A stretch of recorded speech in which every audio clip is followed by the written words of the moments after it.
is Lovenia, Zulfa, and today I want to tell you a fairy tale entitled The Little Red Riding Hood. Once upon a time, there was a little girl who lived in the village near the forest. Whenever she went out, the little girl wore a red riding hood. So everyone in the village called her Little Red Riding Hood. One morning, Little Red Riding Hood asked to her mother if she could go to visit her grandmother, as it had been a while since they'd seen each other. That's a good idea, her mother said. So they packed a nice basket for Little Red Riding Hood to take to her grandmother. When the basket was ready, Little Red Riding Hood put on her red cloak and kissed her mother goodbye. Remember, go straight to Grandma's house. Don't walk along the way, and please don't talk to strangers. The woods are dangerous, her mother cautioned. Don't worry, Mommy, I'll be careful, said Little Red Riding Hood. But when Little Red Riding Hood noticed some lovely flowers in the woods, she forgot her promise to her mother.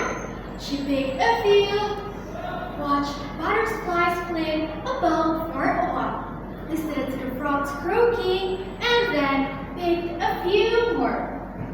Little Red Riding Hood was enjoying the warm summer day so much that she didn't notice a dark shadow approaching out of the forest behind her.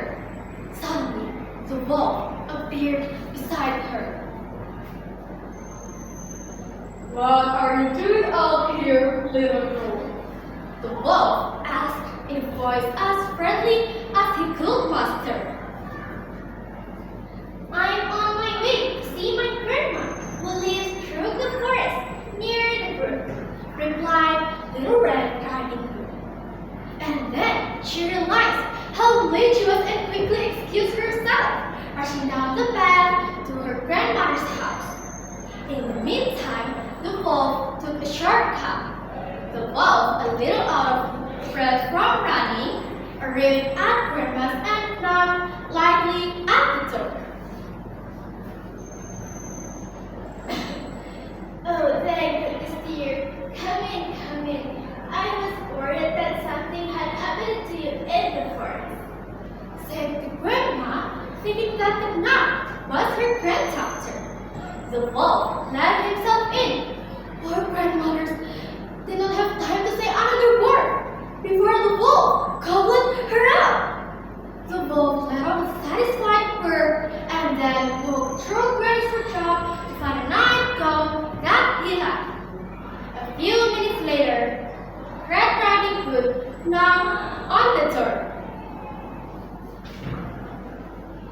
Where is it? Said the wolf in a cuddly voice. It's me, Little Red Riding Hood.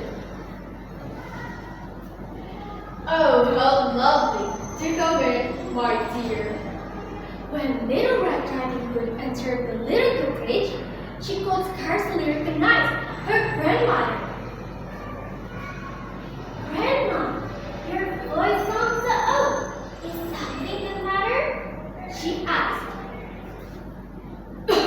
Oh, I just have a touch of a cold. Squeaked the wolf, adding a cough at the end to prove the point. But Grandma, what big ears you have! The better to hear you with, my dear. But Grandma, what big eyes you have! The better to see you with, my dear. But Grandma, what big teeth you have! Said Little Red Riding Hood, her voice quivering slightly. The better to eat you with, my dear. Roar! Roared the wolf, and he leaped up from the bed and began to chase the little